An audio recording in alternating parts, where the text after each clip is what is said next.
So right now we have He Puna or Wai-rua-ono-rua. I've got a loud voice, I don't need to yell, eh? And I can hear the hum. This is a group of technicians who have been formed to kind of find enduring solutions. Most of them are lawyers, is that right? And if not the katoa. And could I just say, aren't we a beautiful people? Look, te tiro. Hey, homai te paki paki. And this is He Puna o Wai-rua-ono-rua, kai a koutou. O e te taitama tāne me te taitama wahine e ngā raurangatira mā, e ngā mukapuna o ngā kaikōrero, tēnā rā tātou katoa, e rere ana te mihi ki a koutou.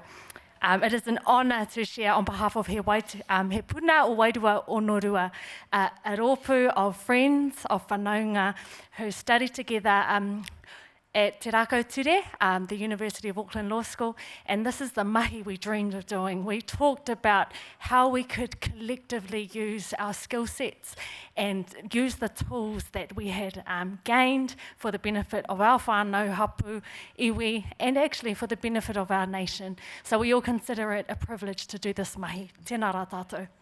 Today, we share three things. We want to share with you some of the tools that we have identified. We want to share with you some of the examples that we have pulled out and used, and we want to share an invitation. Our rōpū, are honoured to work on this shared kaupapa with this common goal. And so late 2023, we were set up to work on some of the soft law mechanisms, but as well as that, to identify some of the solutions that are already existing and what are some of the things we can do now and what are some of the things, as Leo mentioned earlier, that we can build on. We wanted to flip the script and, as I mentioned, e tupu e rea, pull those tools into our ao and use them for our advantage and for the benefit of our people. We heard the kōrero of Matua Kura this morning, ka pūteruha, ka hau te rangatahi, but don't forget, pātai atu ki ngā kaumātua. And so we will also want to acknowledge Pāhone Sadler, Matua Rāhui Papa, Matua Hami Piripi, and the many others that have shared their expertise with us and allowed us to go to them with our pātai and say, what do you think about this solution? What do you think about this kupu? What do you think about this process? And it has been an awesome journey, and I think that is the way we must hold to our own tikanga and working across all reanga and holding fast to our tikanga through our kaumātua. 5 opportunities that we've identified, and actually I want to mihi to our friend and our whanaunga, Kiritoki, who has also played a leading role as the lead author and researcher alongside Dr. Rāniera Te Whata in identifying some of the opportunities available to us. So 5 opportunities we identified were branding or certification marks, 2 traditional knowledge labels, 3 database protections, 4 declarations, and 5 creative licenses or agreements. We decided to focus on the power of a declaration used together with what could lead into an agreement and the development of a tool there, which you'll hear about this morning, today. We will discuss those imaginative solutions we've worked on so far, so that those who made the first claim might find fulfilment in the not too distant future. Anei te rōpū He Puna o Wai-rua-ono-rua, and I'd now like to introduce Dr. Rāniera Te Whata, who will share on the power of an assertion or declaration and how we can protect whānau, hapu, pakihi and iwi rights in that space and protecting our taonga. Tēnā tātou.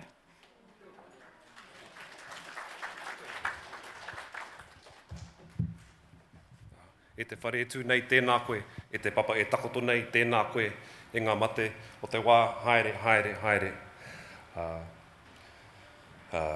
Ki tō tātou kai whakahaere, nāui whakapūre tā tātou nei hui, a te rānei, tēnā koe, e te matua. He honore tēnei, ko tai mai hau ki wainginu i a koutou. He pai rawa ki te kite a koutou a te rānei. Koe hau ko Rāniera Te Whata tōku ingoa. He uri a hau no Ngāpuhi, Ngāti Hine, te whānau apanui, me Ngāti Parau hoki. I tuku ake au ki te tai tokerau, ki Tautoro, te peto o te ao, te peto o Ngāpuhi. Engari noho ana hau ki tūranga nui a Kiwa i Naenei, nā te mea no kona taku hoa rangatira. Kia ora. Forgot to... I don't know, my whānau, public speaking is not my forte. I'm more of a person, a bookworm, more out the back doing the dishes, preparing the kai. That's me, but on that note, mihi atu ki ngā ringa wera, ngā kaimahi, e tuana tēnei rā, kia ora. As my learned colleague here mentioned, I'm here to talk about our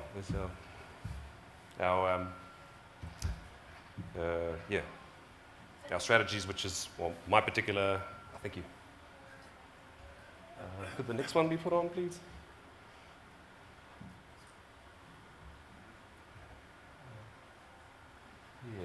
Next one. Thank you. That was my area of mahi, to provide some context to some of the mahi we've been doing as a rōpū with regard to an assertion template, an assertion of tino rangatiratanga.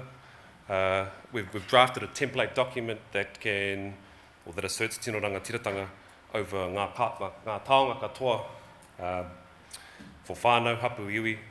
The draft draws inspiration from historical and contemporary declarations, both national and international. So historical ones are He Whakaputanga, Te Tiriti o Waitangi. Aroha Michi mentioned the Mātātua Declaration, so we looked at that. And we drew inspiration from that. We looked internationally. Some examples include the Alaska Federation of Native Guidelines, as well as the Tingit and Haida people's assertion of ownership over indigenous intellectual property or mātauranga. It was also important that we considered the Mātike Mai report. That was an important inspiration. Some key points from that report that influenced our drafting included, they weren't limited to, but they included the importance of protecting the realms of Rangi Nui and Papatuanuku, the taiao, the biosphere, katoa, the historical and contemporary and centrality of tikanga, and finally the independence but also the interdependence of hapu and whānau. So the template is something that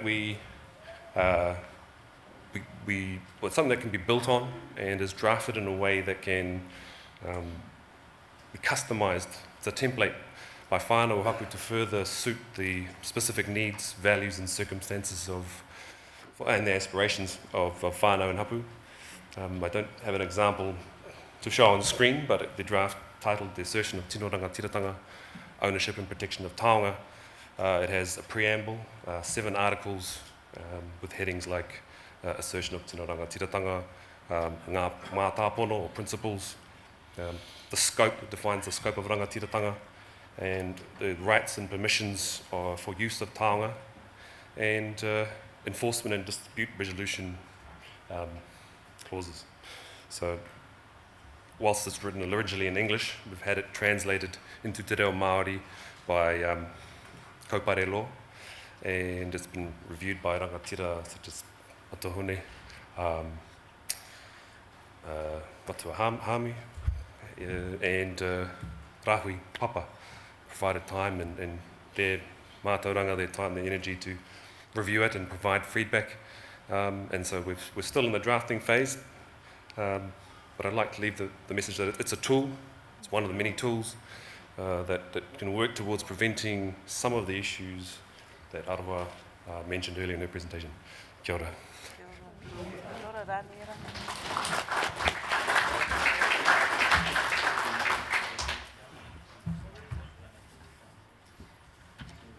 Oi, tēnā rā tātou katoa. Nōku te whiwhi, nōku te honore ki te tū, mua e tātou katoa. Ko ai au, heuria hau no tauranga moana, no te pare haurakia nō hoki, ko Wiremu Rikihana hau. So, my name's Wiremu. I know our time's quite limited, so I'll get straight to the kōrero. Rāniera was talking about some of the long-term creative solutions that we're thinking about, specifically this assertion of tino rangatiratanga, a template that could be looked at and developed and used by different hapu, different whānau and iwi, a tool that's available to them. What I'm going to talk about is an example of an interim soft law solution, something that can be utilised under the current legal settings that exist. Specifically, something that we looked at was creative licenses, which was up on Tasha's list earlier. We initially thought of how we could also develop a template of a creative license. As we started developing it, we realised that this area of the law is too complex and too complicated for us to create a template that could just be picked up and used by whānau hapu, by Māori creatives. And so instead what we created was an explanatory note for people and creatives, whānau and hapu, who are interested in using the current legal settings to create an intellectual property agreement. What became apparent is that there are pros and cons to this as a solution. You know, one of the pros is that the current legal system, if we do this, if we undertake a intellectual property agreement, it provides clarity in what it is that we're undertaking. There's protection that we can write in. It lessens the likelihood of disputes happening, maybe misappropriation happening as well. And it also can cover things like financial benefit, like for Māori creatives who are looking to actually go out and license their taonga, their mātauranga. We also noticed the cons of this type of approach. Intellectual property agreements are inherently complex. It's something that's very specialised, and so it's something that needs very specific and bespoke legal advice from intellectual property experts like Wiremu. That comes with costs. It also comes with challenges around things like enforcement, you know. And it's things that are relevant considerations as whānau, hapu and creatives are thinking about whether or not such a solution is something that they want to pursue. So what we did, and what we're still continuing to do, is develop this resource. It's called an explanatory note. It explains what we think are the relevant considerations if you're thinking about entering an intellectual property agreement. It includes a glossary of the relevant terms. It also includes clauses which we consider to be relevant. But yeah, it's a tool which does exist within the current system. So it is just an interim tool, you know, something which will ultimately be there for us to use as we work towards actual long-term solutions. But part of what we wanted to do in developing both of these solutions is actually go out to our whānau, to our hapu, and ask and seek if there are people out there who are in situations where they think, oh yeah, that is something that I might want to pursue for myself, for my whānau. Either an intellectual property agreement or something like the assertion of tino rangatiratanga, which was spoken about by Rāniera. Lōreire, hui nei taku kōrero, nui te mihi ki a koutou katoa. Kia ora.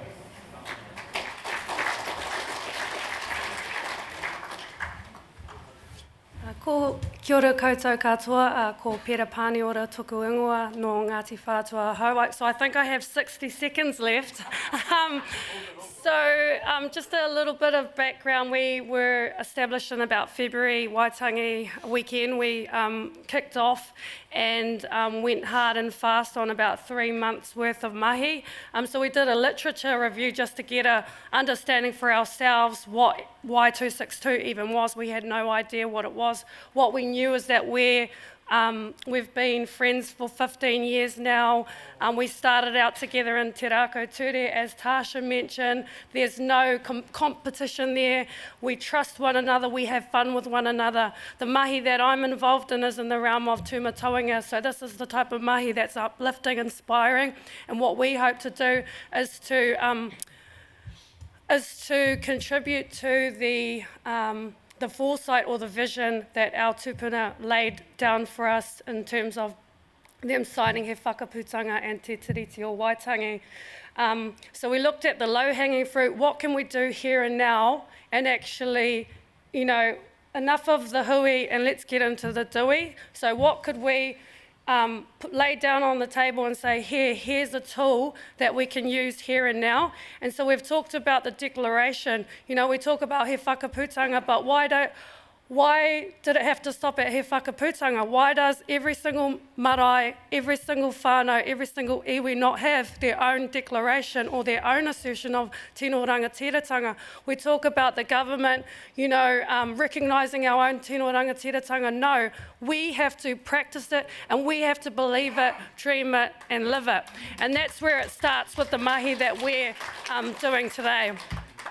Now, we talk about it as a draft because that's all it is. It's laying a foundation for something that we think that we can incorporate into the law. So it doesn't have legal, legal teeth to it, but it's something that in time to come we can create legal expectations when businesses, whether they're national or international, deal with our iwi, they deal with us on these terms that we establish, and if they don't agree with that, then they're not going to be dealing with us.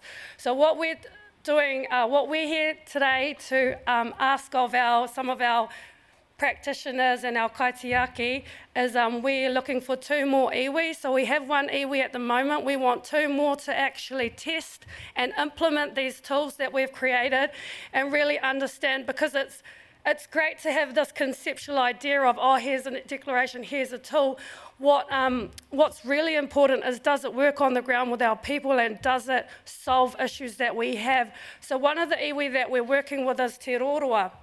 And so Te Rōrua is in a space where we have many tōhora stranding on our coastline. We actually have 6 now that are all along our beach that are buried. And we're trying to grapple with what processes do we have in place to be able to bring these tōhora up? What whānau, which marae gets them, which whānau, who of our carvers are able to utilise those resources, and in what way are we allowing them to utilise those resources.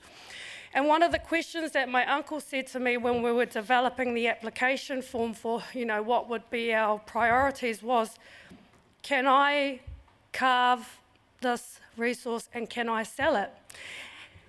And going through my university studies, and I'm a lawyer by profession, I would have said no. But since going through Matike Mai with our bro over here and being part of the rangatahi rōpū and going out to all the hui and gathering the data and the information, and then going through this Y262 kaupapa, I stopped and I thought, yes, we can sell it. Because one, we've got this draft declaration that we're forming, and 2, the only reason why it's illegal is because we agreed that we wanted it to be illegal not to sell our resources, because we didn't want to have examples of overseas with the rhino. But we agreed at a time when we had the whaling industry, and also we didn't have technology at the time. We have databases now. We've got Ngāi Tahu as an example of how you can track the whakapapa of the resources to ensure that they are coming from naturally, from our tōhora who have passed naturally, and then we can track those on, and if it's in accordance with tikanga and it's agreed upon by our hapu and our iwi that is the tikanga, then yes, we can utilise the tools in ways that we want to, and if we don't want to, that's kei te pai, but that's up to us and that's our decision. So kia ora tātou.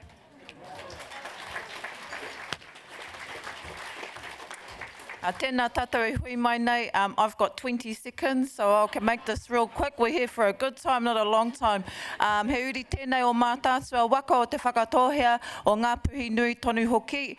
Kei tāmaki makaurau e noho ana, ko Jonaan McLeod taku ingoa. I'm the wrapper-upper girl. I'm the one that's going to wrap up my friends here in a nice bundle. And so he tono tēnei kia tātou. We're really keen to engage at a whānau, a hapu, and an iwi level. And And so ensuring that we're here to have a kōrero at lunchtime, we really would love to spark some conversations, but more so we'd love to build the capability of our whānau and our hapu to understand what Matua said, their rights and their obligations. Ne? And so that comes with knowledge, and knowledge is power, and building awareness and tools and capability by way of rauemi, so that our whānau are more aware and more armoured in the realm of tūmatauenga, so that they can progress forward. So tēnā koutou katoa kua hui mai nei, tēnei ngā puna, o te puna, tātou e mihi ana kia koutou katoa, tēnā koutou.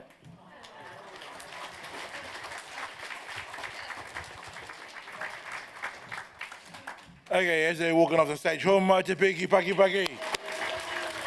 He Puna o Wai-rua-ono-rua. Rāniera Te Whata, Ihapera Paniora, Tasha Hohaia. Kiri Toki and Newton Lambert went here, but Jonaan, McLeod, Wiremu, Rikihana, ho mai anō te paki paki whānau.